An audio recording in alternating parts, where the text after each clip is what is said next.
Ethan Carter, a retired cop who has spent years grieving the tragic loss of his son Daniel, thought nothing could ever shake his world again. But one quiet afternoon, a chance encounter with a teenager named Ryan Walker changes everything. Ethan pulls Ryan over for jaywalking, only to be struck by the boy's uncanny resemblance to his late son. Ryan's posture, his expressions, even the pendant he wears around his neck, all remind Ethan of Daniel. The twist? The pendant is identical to the one buried with Daniel 5 years ago. Ethan feels an inexplicable pull to uncover the truth. Is Ryan just a stranger with eerie similarities, or could he be tied to Ethan's family in ways beyond imagination? As Ethan dives deeper, he unravels a web of hidden truths that not only reshape his life, but offer hope to many.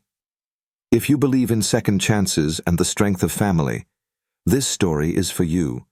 Join us on this unforgettable journey. Before we dive into today's story, we'd love your support. If you enjoy our content, don't forget to like this video, subscribe to our channel, and leave a comment below sharing your thoughts. Your engagement helps us create more inspiring stories just for you. Now, without further ado, let's get started. The late afternoon sun filtered through the towering trees lining Maple Street as Ethan Carter steered his patrol car down familiar suburban roads. Though officially retired, Ethan had returned to part-time duty to fill the empty hours left after losing his son Daniel in a car accident 5 years ago. Every corner of this town held memories of Daniel. The park where he learned to ride a bike, the diner where they'd shared countless meals. Even now, as fallen leaves danced across the windshield, Ethan couldn't help but think of the times he and Daniel had spent raking them together. The police radio crackled faintly, listing off minor incidents, routine traffic stops, a noise complaint downtown. Ethan responded out of habit, his mind elsewhere. As he approached the corner of Preston Avenue, a sudden flash of movement caught his eye. A teenager darted between parked cars, oblivious to the danger of oncoming traffic. Instinctively, Ethan hit the brakes and flicked on his patrol lights. The boy froze mid-step, caught like a deer in headlights. Ethan stepped out of the car, calling out in a calm but firm voice, "Hey, slow down! You're going to get yourself killed crossing like that!" The boy turned toward Ethan, his shoulders slightly hunched and his shaggy hair falling into his eyes. Ethan's breath caught. It wasn't just the boy's build or posture that struck him. It was his face. A hauntingly familiar face. For a moment, Ethan couldn't move. The teenager looked exactly like Daniel had at that age. The resemblance was so uncanny that it sent a chill down Ethan's spine. "What's your name?" Ethan asked, his voice steady despite the turmoil in his chest. "Ryan," the boy mumbled, shifting nervously. "Ryan Walker." Ethan's heart thudded loudly in his chest. The name meant nothing to him, yet the boy's profile, the angular jawline, the dimple that appeared faintly when he spoke, was unmistakably similar to Daniel's. "You know jaywalking is dangerous, right?" Ethan said, struggling to keep his voice light. Ryan nodded but avoided eye contact, his hands stuffed into the pockets of his oversized hoodie. As he fidgeted, a glint of silver around his neck caught Ethan's attention. "What's that?" Ethan gestured to the necklace. The boy instinctively raised a hand to the pendant, clutching it protectively. It was a silver guitar pick engraved with Celtic knots. A pendant Ethan had only ever seen in 2 places, around his own neck years ago, and in Daniel's casket on the day they buried him. "This?" Ryan's voice wavered. "It's mine. Why?" Ethan's pulse raced. How could this be possible? That pendant was part of a matching set, a family heirloom he'd purchased during a trip to Ireland, one for himself and one for Daniel. His own had been lost during a scuffle on duty, but Daniel's had been buried with him. The thought of someone else wearing the same pendant was inconceivable.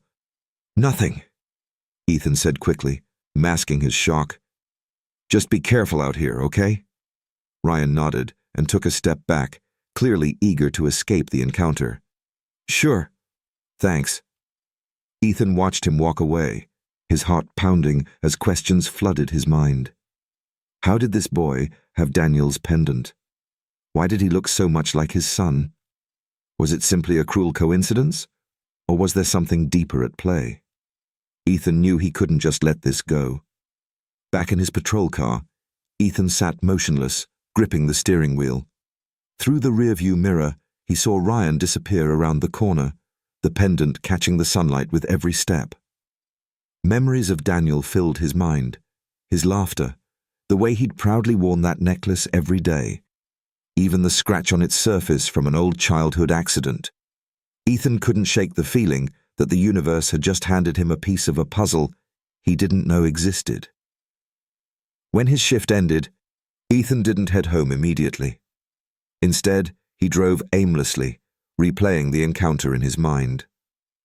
By the time he reached his house, the sun had dipped below the horizon, casting long shadows over the quiet neighborhood.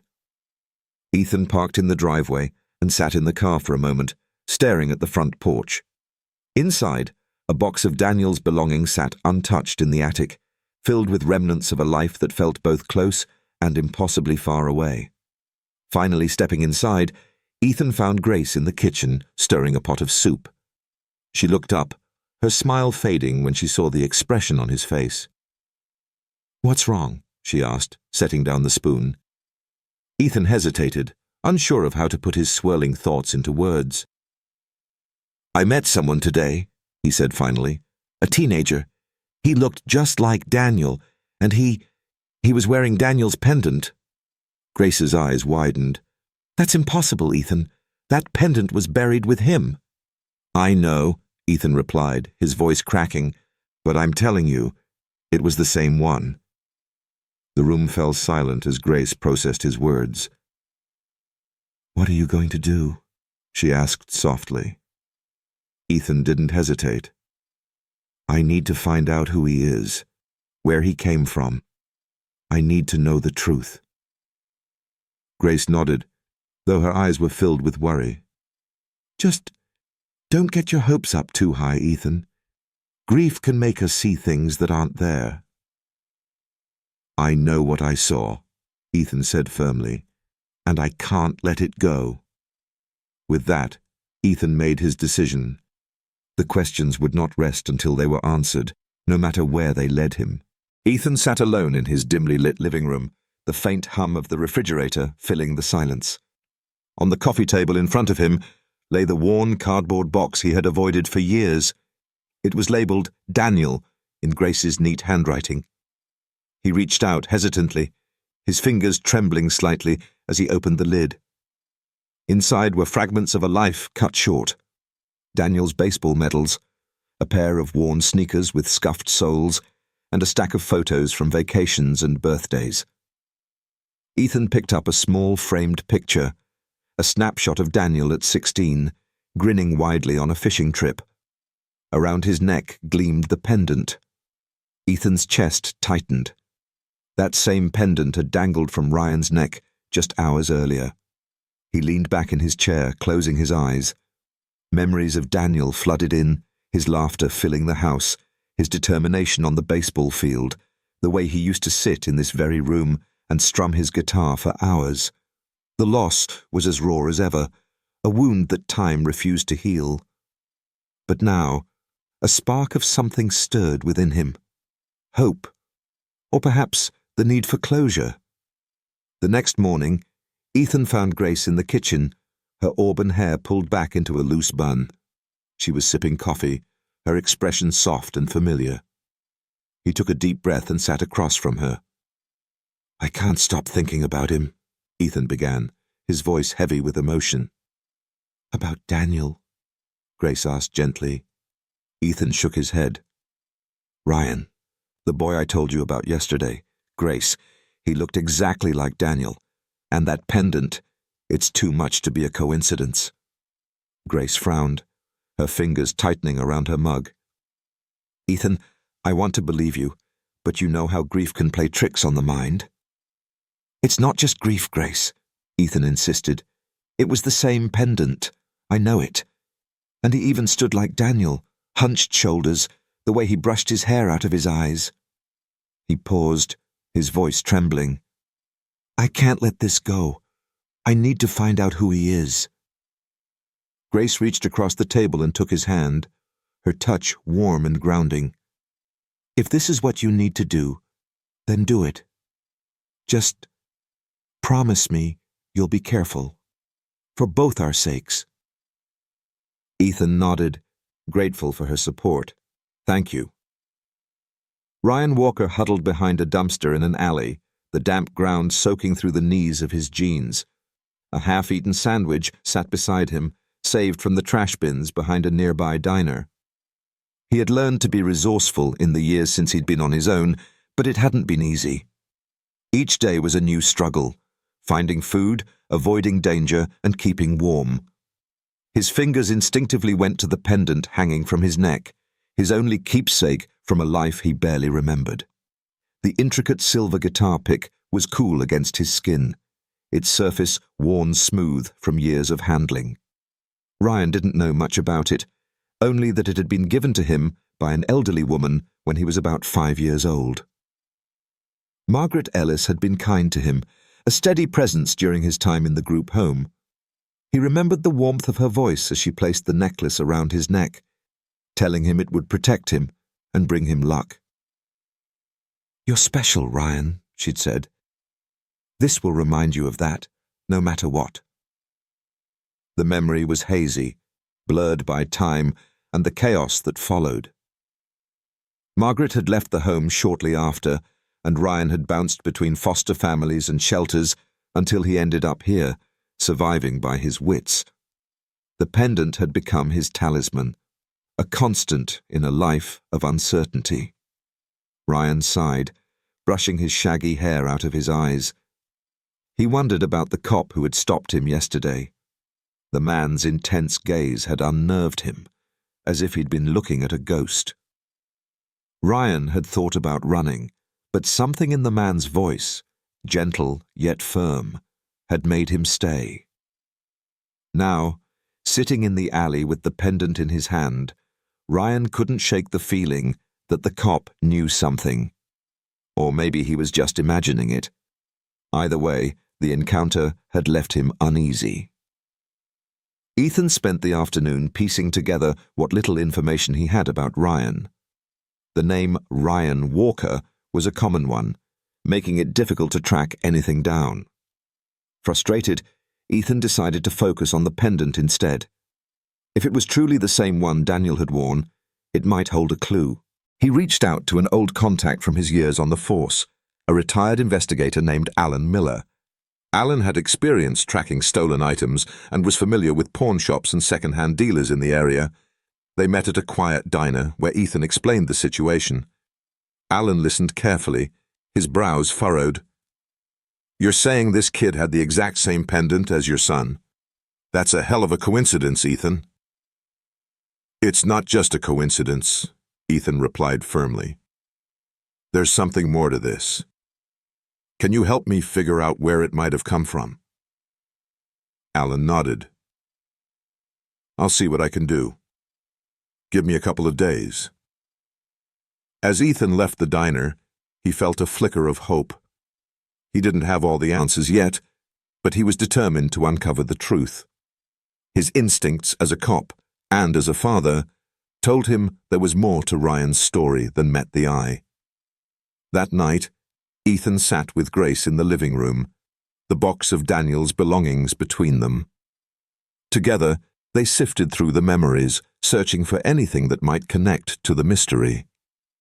Grace held up the matching pendant Ethan had kept in his desk drawer, her fingers trembling as she examined it. What if... she began, her voice barely above a whisper. What if he really is connected to Daniel somehow? Ethan met her gaze, his own filled with determination. Then I'll find out. No matter what it takes. Ethan drove slowly down Cedar Street, scanning house numbers until he reached a modest blue home with a porch that sagged slightly under the weight of years. This was the last known address for Margaret Ellis, the woman Ryan had mentioned as the person who had given him the pendant. Ethan parked his car and stepped out, the autumn air crisp and carrying the faint scent of wood smoke. The door creaked open before Ethan could knock, and a petite elderly woman peered out. Her eyes, though clouded with age, were sharp and discerning. "Can I help you?" she asked, her voice steady but cautious. "Mrs. Ellis," Ethan began, flashing his police badge instinctively. "My name is Ethan Carter. I'm here about Ryan Walker." Margaret's expression softened immediately. "Ryan?" she said, with a mix of surprise and affection. "Is he all right? I haven't seen him in years." Ethan nodded. "He's safe. I'm trying to help him, but I need to understand more about his past. He mentioned that you gave him a silver pendant when he was a boy."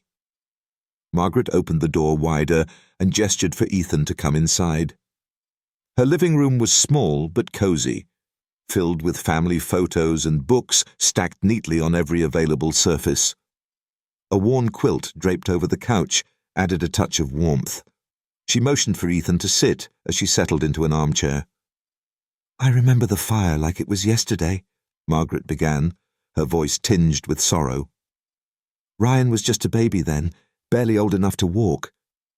The foster home where he lived burned down one terrible night. By the time I got there, the place was in ruins." She paused, her hands gripping the quilt on her lap. "I found him huddled in a corner, clutching a scrap of cloth. He wasn't crying, just staring at me with those big eyes like he was waiting for someone to save him." Ethan leaned forward, captivated by her words. "How did he end up with the pendant?" Margaret's lips curved into a faint smile. "It was something I found in the wreckage near the crib where Ryan had been. I don't know why, but it felt important, like it belonged with him. I kept it safe until he was old enough to understand. Then I gave it to him, telling him it would protect him." Ethan's mind raced. A pendant like that wouldn't have been random. It had to mean something. "Do you know where Ryan came from before the foster home?" Margaret shook her head. "The agency didn't give us much information, just that he'd been placed there after being found as a baby. It was always strange, though. The paperwork was sparse, like someone didn't want us to know too much." The mention of incomplete records set off alarm bells in Ethan's mind. He thanked Margaret for her time and returned to his car, his thoughts swirling. If Ryan's paperwork had been intentionally vague, it might explain why his background was so hard to trace. But why? And how had the pendant ended up in a fire at a foster home? Determined to dig deeper, Ethan made his way to the records department of the hospital, where Daniel and apparently Ryan had been born. The old building smelled of antiseptic and carried the sterile chill of countless forgotten stories. A young clerk directed him to a consultation room where he was soon met by Helen Carter, a retired head nurse who had overseen the maternity ward years ago. "I remember the Carter twins," Helen said, her voice quiet but firm. "It was a busy night. There were complications during the delivery, but both babies were healthy. At least that's what we thought." Ethan's heart skipped a beat. "Twins? Are you sure?" Helen nodded. "Yes. But a few days later, one of the babies was declared stillborn. It never made sense to me. The mother was too sedated to question it, and the father—" She paused, her brow furrowing. "You didn't seem to know about the second baby." Ethan felt the weight of her words like a physical blow. "I didn't," he said hoarsely. "What happened after that?" Helen's expression darkened. "There were rumors back then, whispers about babies being reassigned. Some families were told their child had died, while others mysteriously adopted newborns. I didn't have proof, but the adoption agency, New Horizons, had deep ties to the hospital." Ethan clenched his fists, anger boiling beneath the surface. "Are you saying someone deliberately separated my sons and falsified the records?" Helen nodded grimly. "It's possible. The agency had powerful connections, and the hospital's administrator at the time, Victor Hawthorne, was known to oversee shady deals. He kept everything quiet, burying the truth under layers of bureaucracy. Ethan leaned back in his chair, his mind reeling. Victor Hawthorne, the same name that had come up in previous investigations into corruption.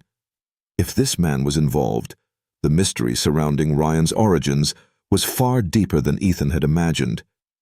"Do you have any records from that time?" Ethan asked, his voice tight with urgency. Helen hesitated, then pulled out a worn folder from her bag. "This is everything I managed to save before I retired. It's not much, but it might give you a place to start." Ethan opened the folder, his breath catching as he skimmed through the documents. Among the hospital files was a photocopy of a birth certificate, one that listed 2 babies, not 1. His hand trembled as he traced the names. Baby A, Daniel Carter. Baby B, unnamed. The puzzle pieces were starting to come together, but the picture they painted was one of deception, loss, and betrayal. Ethan's resolve hardened. He wouldn't stop until he uncovered the full truth, no matter what it took. That evening, Ethan shared everything with Grace. They sat together on the couch, the folder of documents spread out before them. Grace's hands trembled as she held the birth certificate, tears streaming down her face. "All this time," she whispered. "How could they do this to us?" Ethan placed a comforting arm around her shoulders. "We'll make it right," he promised, "for Daniel and for Ryan."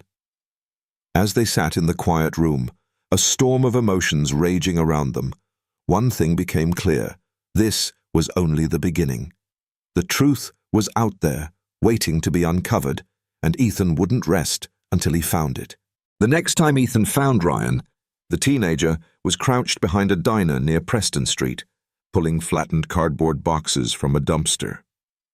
His worn hoodie and sneakers spoke of a life lived on the margins. Ryan froze when he saw Ethan approach, his eyes darting toward the exit of the alley. "Wait," Ethan called, raising his hands in a gesture of peace. "I just want to talk." Ryan hesitated, his shoulders stiffening. "Why?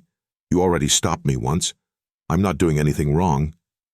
"I know," Ethan said, his voice steady but soft. "This isn't about that. It's about your necklace." Ryan's hand flew instinctively to the silver pendant around his neck, his expression guarded. "What about it?" Ethan took a step closer, careful not to alarm him. "I think that necklace connects us in a way you don't realize. Ryan, I believe you might be related to me." Ryan blinked, his expression shifting from confusion to skepticism. "What are you talking about?" Ethan reached into his pocket and pulled out a photograph of Daniel wearing the matching pendant. "This was my son, Daniel. He passed away 5 years ago. The necklace you're wearing? It was buried with him. Or at least it was supposed to be." Ryan stared at the photograph, his eyes narrowing as if searching for an explanation. "That doesn't make sense. I've had this necklace since I was a kid. Some lady gave it to me after a fire. It's mine." "I believe you," Ethan replied. "But I also believe there's more to this story than either of us knows. That's why I'm asking for your help.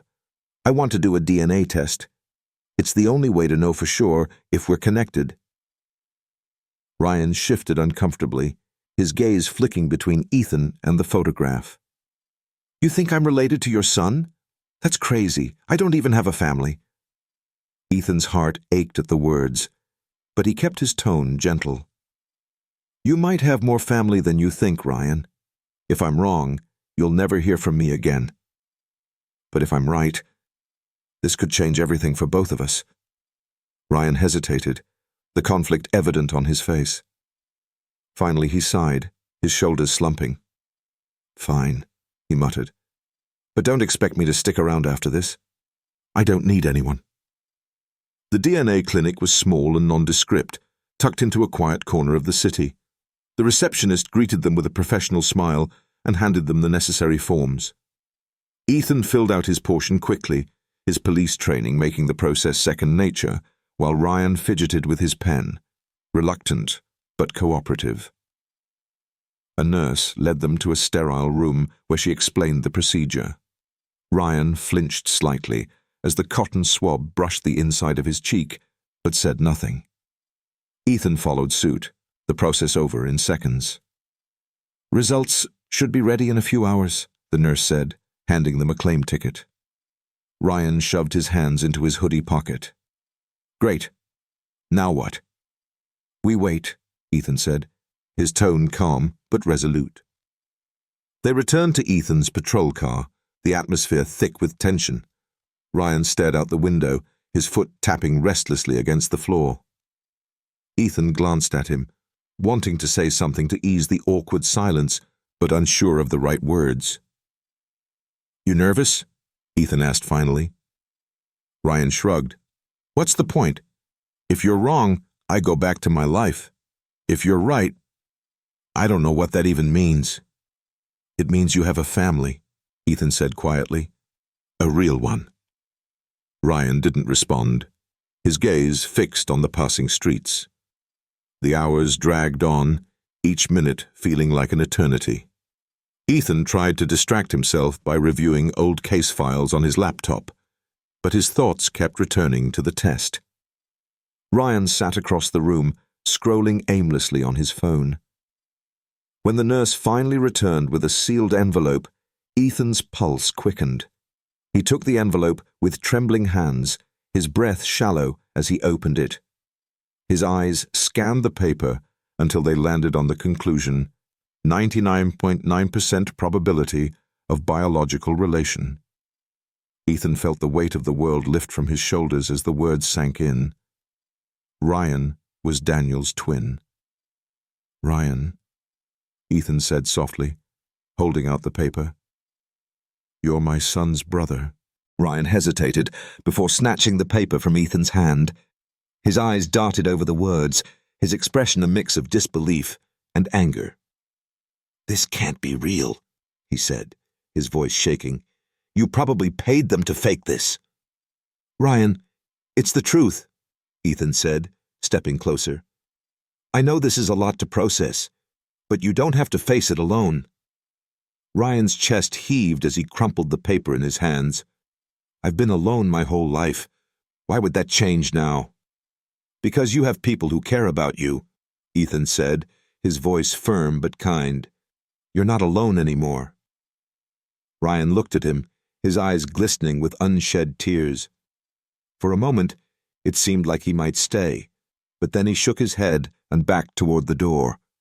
"I need time to think," Ryan muttered, before turning and walking away. Ethan let him go, knowing the boy needed space. As he watched Ryan disappear into the night, Ethan clutched the test results tightly. Despite Ryan's reaction, Ethan knew one thing for certain: the journey to reunite his family had only just begun. Ethan Carter sat in his patrol car outside a gated mansion, the imposing estate of Victor Hawthorne. The sleek black gates loomed ahead, their intricate ironwork glowing under the amber lights of the driveway. Hawthorne, the former hospital administrator implicated in Helen Carter's revelations about the shady adoption practices, had long hidden behind a facade of philanthropy and respectability. But now, Ethan held the DNA test results and the hospital records linking Hawthorne to Ryan and Daniel's separation. The gates slid open with mechanical precision as a suited security guard waved him through. Ethan drove up the winding driveway, taking in the manicured gardens and marble fountains. He stepped out of his car, straightened his jacket, and approached the large oak doors. A butler greeted him with practiced politeness and led him into a lavish study filled with leather-bound books and priceless art. Victor Hawthorne stood by the window, his hands clasped behind his back as he surveyed the grounds. He turned as Ethan entered, his expression one of polite curiosity tinged with annoyance. "Officer Carter, To what do I owe this unannounced visit? Hawthorne asked, his voice smooth but cold. Ethan stepped forward, his demeanor calm but his tone resolute. I'm here to talk about New Horizons Adoption Agency and your role in separating families like mine. Hawthorne's expression barely flickered. He gestured toward a leather chair. Please, sit. This sounds serious. Ethan ignored the offer. I have documents linking you to falsified birth records at St. Mary's Hospital and illegal adoptions facilitated through New Horizons. You were the administrator when my sons, Daniel and Ryan, were born. At the mention of the names, Hawthorne's composure wavered for a split second before he recovered. Officer Carter, I oversee countless operations. It's absurd to think I'd personally involve myself in such matters. Ethan stepped closer, his voice hardening. The DNA test confirms Ryan is Daniel's twin. The hospital records show irregularities in their files. You orchestrated this. You sold my son. Hawthorne's jaw tightened, but his tone remained measured. These are bold accusations, Carter. Do you have proof, or is this just a grieving father's imagination running wild? Ethan placed a stack of documents on the desk. Copies of the DNA results, Ryan's birth records, and a list of financial transactions from the hospital during Hawthorne's tenure. This is proof, and I'm not the only one looking into you. Emma Daniels adjusted her glasses as she sat across from Ethan at a dimly lit cafe later that evening. The investigative journalist had spent months piecing together a story about corruption at New Horizons. When Ethan reached out, she was eager to connect the dots. Victor Hawthorne's name comes up repeatedly in my research, Emma said, flipping through her notes. Donations from shell companies, connections to private adoption agencies, and payouts to hospital staff. It's all there, but I need something concrete to tie it together. Ethan slid her the folder of documents he had collected. This is everything I have. Financial records, testimonies, DNA proof. Hawthorne didn't just separate my sons. He's done this to countless families. Emma scanned the papers, her sharp eyes narrowing as she absorbed the details. This could blow the whole operation wide open, she murmured, but if we're going to expose him, we'll need someone from the inside to corroborate it. The next morning, Ethan and Emma visited Margaret Ellis. The elderly woman sat at her dining table, her hands trembling slightly as she held the documents Emma had prepared. Margaret had witnessed firsthand the aftermath of the foster home fire where Ryan had been found, and she had long suspected foul play in how children were shuffled through the system. You're saying Ryan was taken from his family on purpose? Margaret asked, her voice shaking with anger.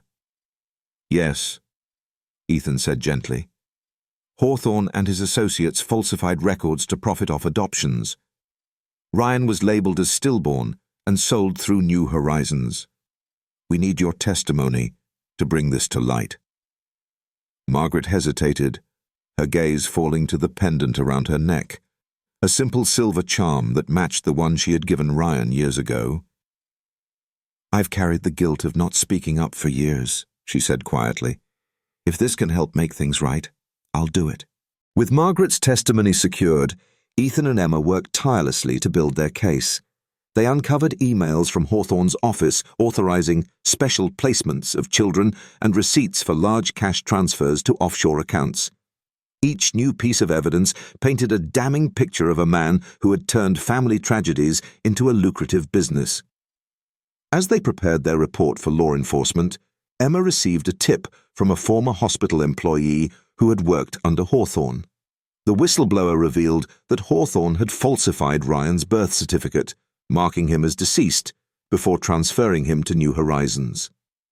This is the final piece we needed, Emma said, her voice filled with determination as she relayed the information to Ethan. It proves Hawthorne knew exactly what he was doing. Days later, Ethan and Emma confronted Hawthorne again, this time with police officers and a search warrant in tow.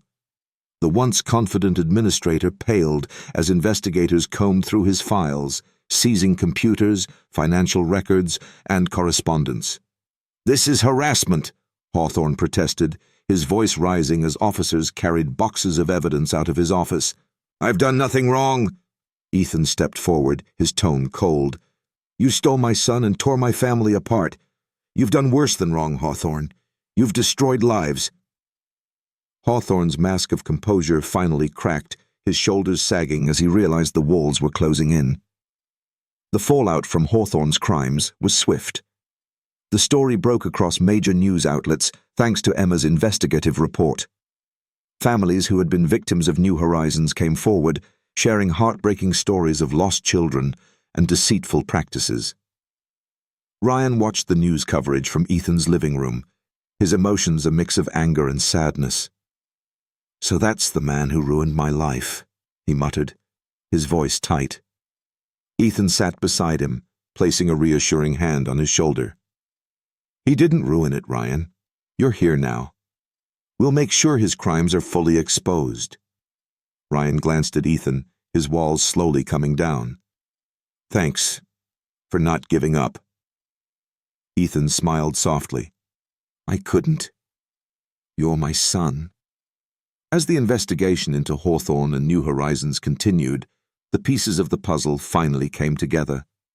Ryan and Daniel had been separated at birth due to Hawthorne's greed, but their paths had somehow intertwined again, bringing closure to a family that had endured unimaginable loss. For Ethan, the journey wasn't just about uncovering the truth, it was about healing. And for Ryan, it was the beginning of a new chapter, one filled with the love and stability he had longed for all his life. Ryan Walker sat on the edge of his new bed, staring at the walls of the room that had once belonged to Daniel. Everything about it felt foreign, yet oddly familiar. The faded marks on the wall where posters had been hung, the baseball glove on a shelf, and the faint scent of pine from the wooden furniture. The room had been cleaned and tidied, but the traces of Daniel's life lingered, like whispers of someone Ryan had never known yet couldn't stop thinking about. Grace appeared in the doorway, carrying a folded blanket. Her smile was warm but tentative, as if she was afraid to scare him off. "I thought you might like an extra blanket," she said, stepping inside. "Thanks," Ryan muttered, taking it from her and placing it on the bed. Grace hesitated before sitting in the chair by the desk. "This room was Daniel's," she began softly.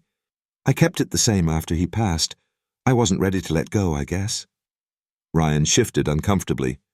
"I'm not trying to replace him," he said quickly. "Oh, Ryan," Grace said, her voice tender. "No one could ever replace Daniel. Just like no one could replace you." Ryan looked down at his hands, his fingers nervously tracing the silver pendant. "I don't know how to do this. I've been on my own for so long, I don't even know what it means to be part of a family." Grace leaned forward, resting her elbows on her knees. "It's okay to feel that way. It's going to take time. But you're here now, and that's all that matters." They sat in silence for a moment before Grace reached for the photo album she'd brought with her. "I thought you might like to see these," she said, opening it to the first page. Ryan leaned over, his curiosity piqued. The album was filled with snapshots of Daniel at every stage of his life, blowing out candles on birthday cakes, riding a bike, playing guitar. Each photo was a window into a life Ryan had missed, but was now piecing together.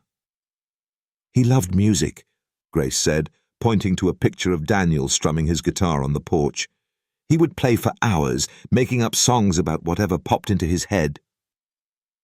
Ryan smiled faintly. "I used to sneak into the community center after hours to practice on their old piano.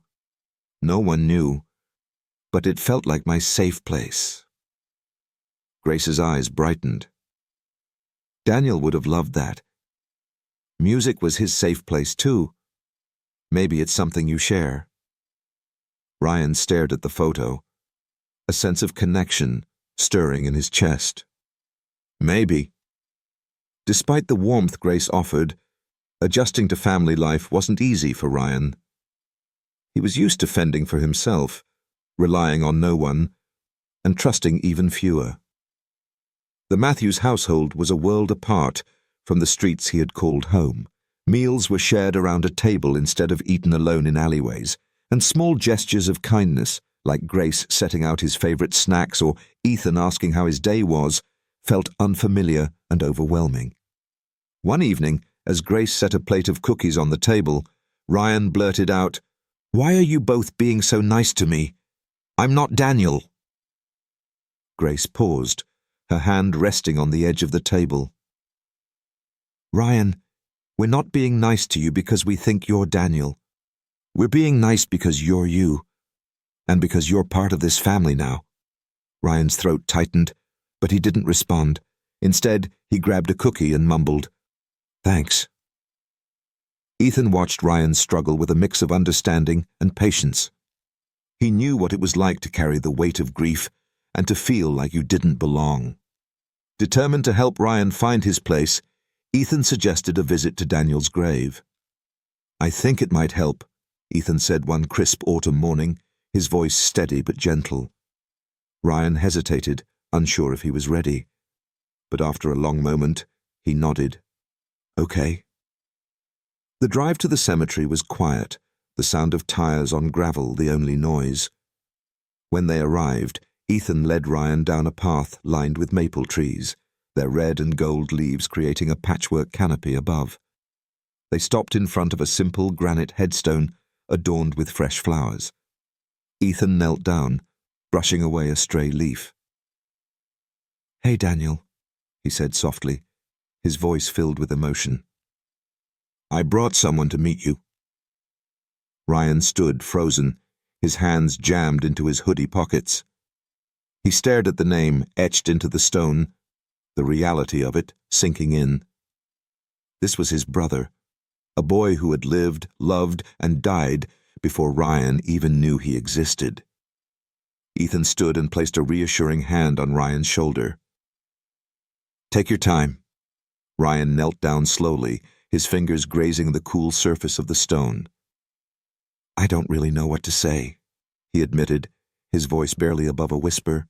"You don't have to say anything," Ethan said, but Ryan found the words spilling out anyway.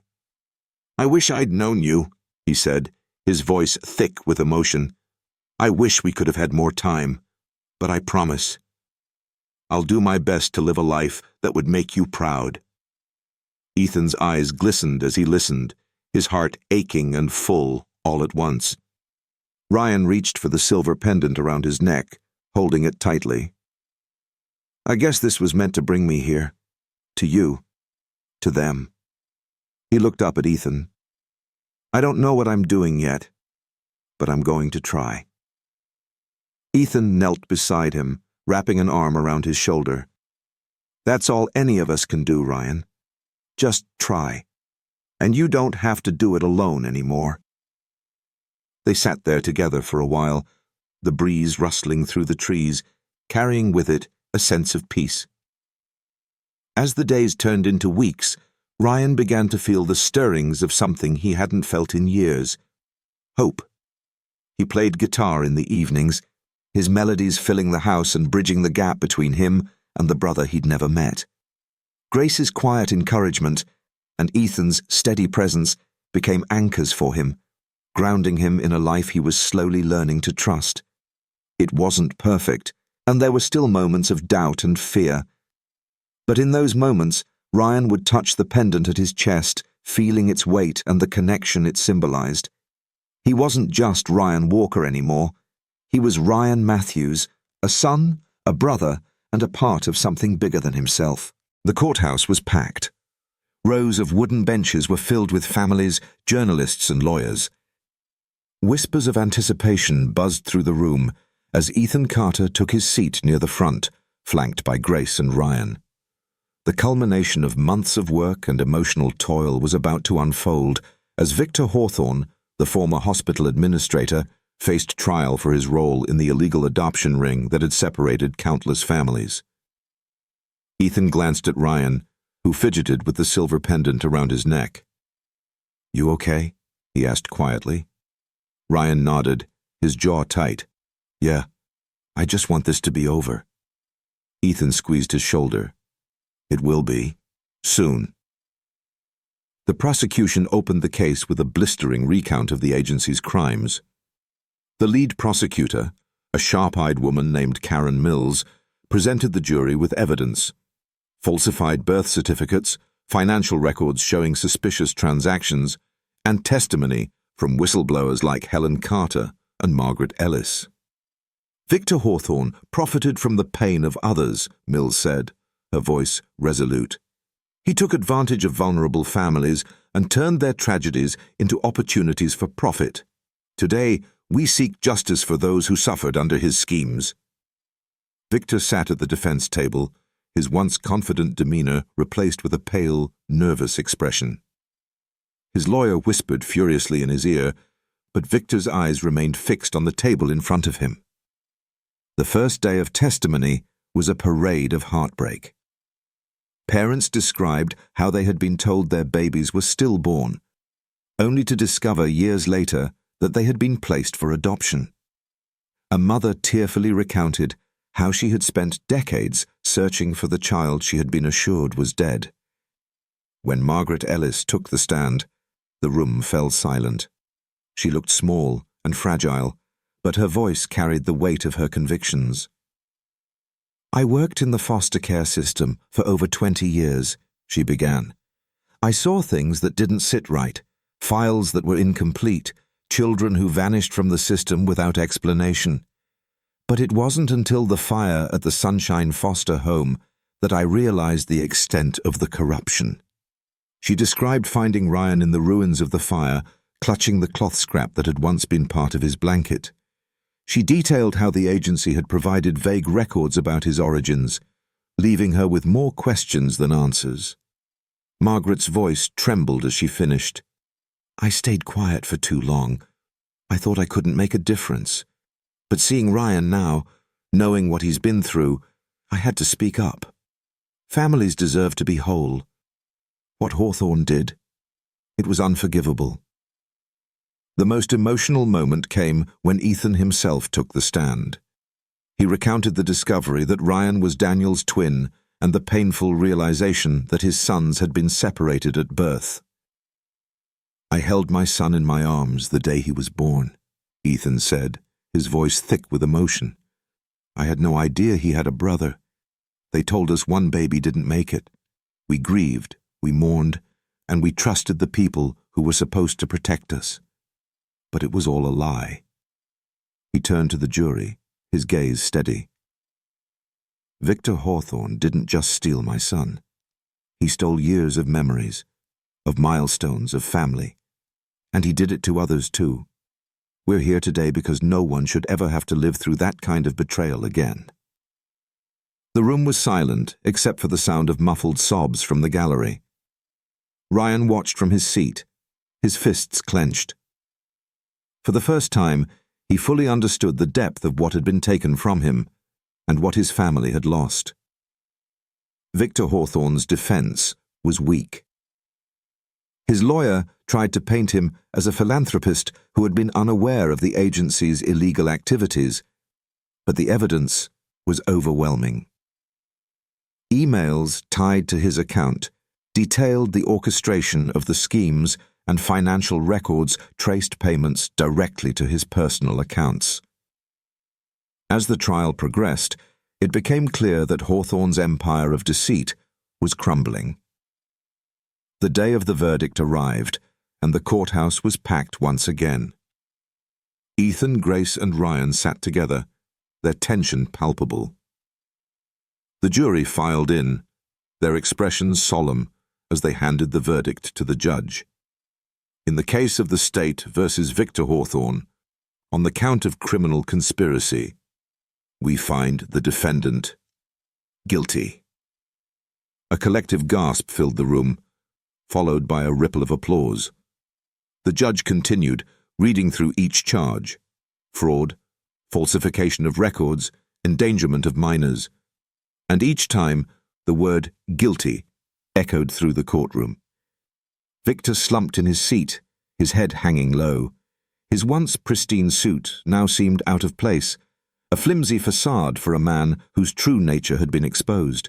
Outside the courthouse, families embraced, their tears a mix of joy and grief. For many, justice had come too late to reunite them with their lost children, but the acknowledgement of their pain brought some measure of healing. Ethan and Ryan stood on the courthouse steps, watching the crowd. "How do you feel?" Ethan asked. Ryan shrugged, his expression conflicted. "Relieved, I guess, but also angry. Nothing can bring back the time we lost." Ethan nodded, understanding all too well. "You're right. We can't change the past, but we can decide what we do with the future." Ryan looked at him, his grip tightening on the silver pendant. "I want to help other kids like me, kids who got lost in the system. Maybe I can make sure this doesn't happen to anyone else." Ethan smiled, pride swelling in his chest. "You already are, Ryan, just by being here." Later that evening, the Matthews family sat together in their living room. The news played softly in the background, recapping the trial and its outcome. Ryan held the guitar Daniel had once loved, strumming a quiet tune. Grace watched him with a smile, her hands resting on Ethan's. For the first time in years, their home felt whole.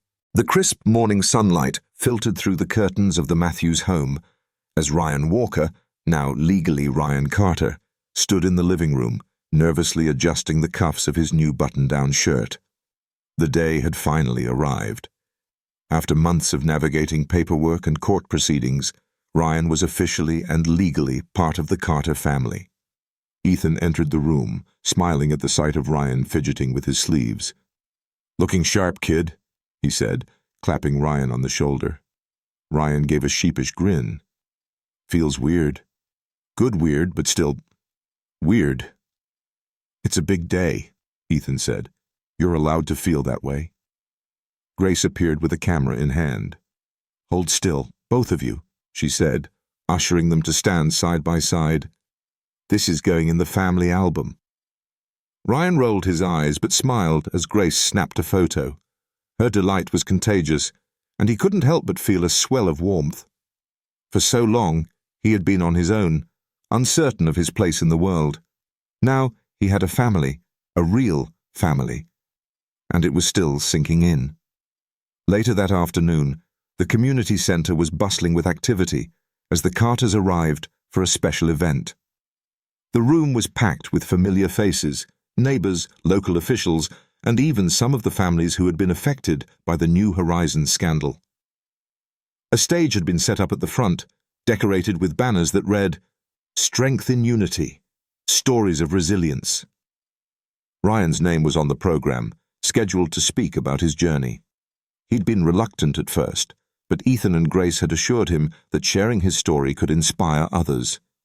"You don't have to do this if you're not ready," Grace had said the night before. "I'm ready," Ryan had replied. "If what happened to me can help someone else, then it's worth it." As the MC introduced him, Ryan stood at the edge of the stage, clutching the silver pendant around his neck. His heart pounded as he stepped up to the microphone, the faces in the crowd blurring slightly as he scanned the room. He spotted Ethan and Grace in the front row, their encouraging smiles grounding him. Taking a deep breath, he began. "My name is Ryan Carter," he said, his voice steady but soft. "For most of my life, I didn't know who I was. I didn't know where I came from, or if I even had a family. All I knew was survival." He paused, glancing down at the pendant in his hand. "This necklace was the only constant in my life. I didn't know where it came from or why it mattered, but I held on to it because it felt like it was the one piece of me that made sense." Ryan told the audience about his discovery, how a chance encounter with Ethan had unraveled the truth of his past. He spoke of Daniel, the twin brother he had never met, but felt deeply connected to. "Finding out about Daniel changed everything," Ryan continued. "It hurt knowing I'd missed out on so much, but it also gave me something I never thought I'd have, a family." Ethan and Grace took me in. Not because they had to, but because they wanted to. And that changed my life. The room was silent, hanging on his every word. Ryan's voice grew stronger as he spoke about hope and resilience. I know there are others out there who've been through what I've been through, he said. Kids who feel lost, families torn apart. But I want to tell you this, no matter how hard things get, there's always a way forward. There's always someone out there who cares. As he finished, the crowd erupted into applause. Ryan stepped back from the microphone, his face flushed with emotion. Ethan and Grace were the first to stand, their claps loud and proud. After the event, Ryan mingled with attendees, shaking hands and accepting kind words. A few teenagers approached him, their eyes filled with admiration. "Your story was amazing," one of them said. "It gives me hope." Ryan smiled, feeling a sense of purpose he had never known before. "Thanks. Just remember, you're stronger than you think." That evening, back at the Carter home, the family gathered in the living room. The glow of the fireplace cast warm light across the room as Grace brought out a photo album she'd been working on for months. "I have something for you, Ryan," she said, handing him the album. He opened it, his breath catching at the first page. It was a photo of Daniel as a baby, alongside a photo of Ryan taken shortly after he'd moved in. On the next page were snapshots of the family's journey. Ryan playing guitar, sharing meals with Ethan and Grace, and even the family's trip to Daniel's grave. "I thought it was time to start a new album," Grace said softly. Ryan's throat tightened. "It's perfect," he said, his voice barely audible.